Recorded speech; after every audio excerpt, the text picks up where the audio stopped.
Hello and welcome. In this video, we're going to be discussing how to solve a distance rate time problem. So let's begin with this one. A cyclist traveled 90 miles while riding with the wind in the same amount of time it took to ride 10 miles riding against the wind. The wind speed was 4 miles per hour. Find the rate of the cyclist in still air. So I want you to notice that different kinds of units are present in this problem. So we've got 90 miles, that's a distance. We've got 4 miles per hour, that's a rate. And then they also reference time, which for this problem is going to be in hours. So the question is, how do miles, hours, and miles per hour relate to each other? Well, to see, let's begin with a pretend situation. So suppose you're driving at 50 miles per hour. And you travel for 3 hours. How could I figure out how many miles you traveled in those 3 hours? Well, the rate, 50 miles per hour, is telling us that for every hour, you're traveling 50 miles. So if you're traveling for 3 hours, we would just multiply those two numbers, and that would tell us the distance you traveled. So that's the basic equation we're going to use here. Miles per hour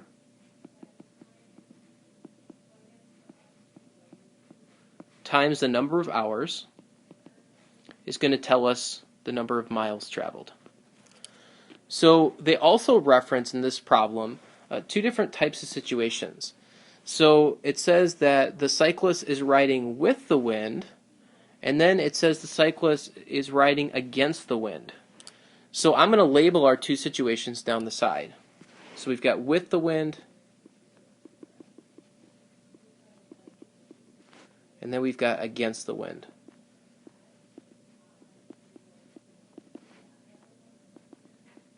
Now normally I'll do a combined row as well as a third row, but I didn't see any information that would fit in that combined row, so I'm going to leave that out for right now. I might have to add it later. Okay, so the next thing I want you to understand is this whole idea of with the wind and against the wind. What does that mean? Well, let's pretend that the cyclist is traveling. And let's assume that there's still air. So here's my bike. Okay, I'm not the best drawer, so please forgive me. Here's the cyclist on his bike, and he's just pedaling in still air, and let's assume that he's going, let's say he's going 10 miles an hour. And now let's assume that he's going with the wind. So there's wind at his back that's traveling at, let's say, 4 miles per hour. Well, then the biker is actually going to be traveling faster than 10 miles an hour. His total speed would be the rate of the wind, which would be 4, plus the rate at which he's pedaling, which is 10. So his total speed would be 14 miles per hour. Likewise, if we had the same cyclist, but this time he's traveling against the wind, let's say again he's traveling at 10 miles per hour, but this time the wind is in his face and it's working against him, let's say at 4 miles per hour, well then the total speed that he's traveling would be 10 minus 4. So he would actually be traveling 6 miles per hour. So his rate or his speed is going to consist of either the wind plus his rate in still air, or his rate minus the wind speed in still air. So when he's traveling with the wind, his miles per hour is going to be x plus y. When he's traveling against the wind, his rate would be x minus y. Now we're really fortunate in this problem because they actually gave us the wind speed. They told us that the wind was traveling at 4 miles per hour. So really that's our y value. So I'm going to erase that y value and actually put 4 in since we know it in this problem. So we know that when he's traveling with the wind, his rate is going to be x plus 4, and against the wind is going to be x minus 4. What does x represent then? Well, x is just the cyclist's rate. So it says miles per hour in still air.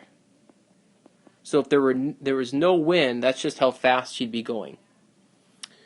Okay. What about time? What about number of hours? Well, in the problem, they said that the cyclist they didn't give us a number for the amount of time, but they said it took the same amount of time with the wind, or he was traveling the same amount of time with the wind as he was going against it.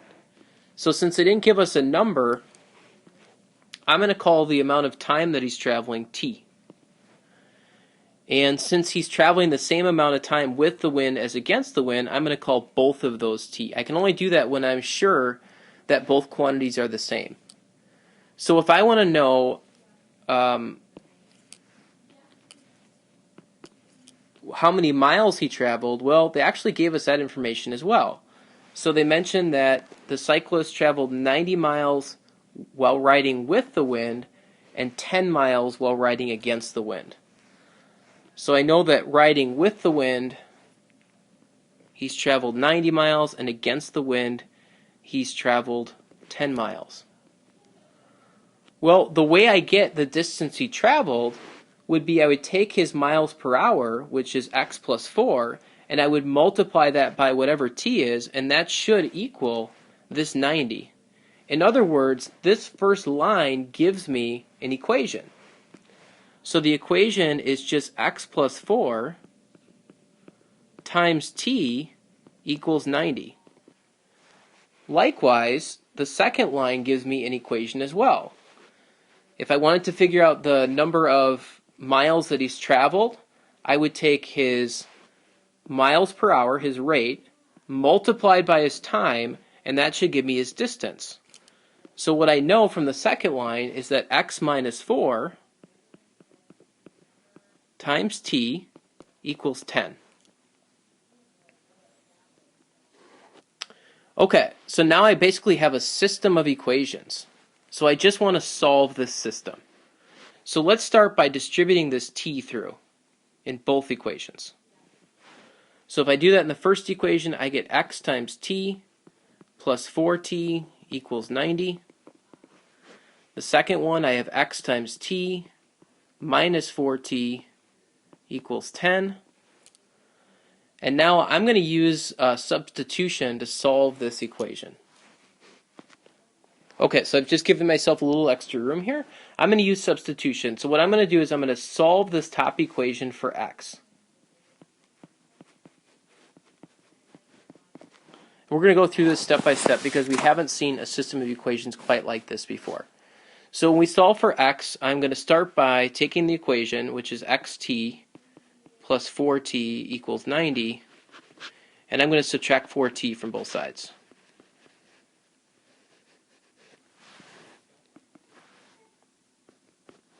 That gives me xt equals 90 minus 4t. Divide both sides by t, and that gives me x equals 90 minus 4t all over t. So once I have that, I'm going to take that quantity and I'm going to plug it in for x in the second equation. So here we go. We've got 90 minus 4t over t times t, and I'm going to write that as t over 1. So that represents basically this first term. So x is 90 minus 4t over t, and then this t is just becomes t over 1, minus 4t equals 10. So what I want you to notice is that I have this product of two fractions here, and I've got a t on the bottom and a t on the top. So I can divide out top and bottom by that common factor. So if I do that, those t's just become 1s, and what's left is 90 minus 4t over 1, which I don't need to write, minus 4t equals 10. So now I just solve that equation. I get 90 minus 8t when I combine like terms equals 10, minus 90 from both sides gives us negative 8t equals negative 80. Divide by negative 8 gives us t equals 10, which is great, except I don't really care what t is. My goal was to figure out what x was. the biker's rate in still air. So what I know from back here is that x is equal to 90 minus 4t over t. And now that I know that t is equal to 10, I can just plug that in for these two t's. So if we do that, we get x equals 90 minus 4 times 10 over 10. And then solving that, we get 90 minus 40, which is 50, over 10 is 5. So what that tells me is that the cyclist rate, which was what I was interested in finding, in still air was 5 miles per hour. So remember that our goal was to figure out what this x value was way back here in the table.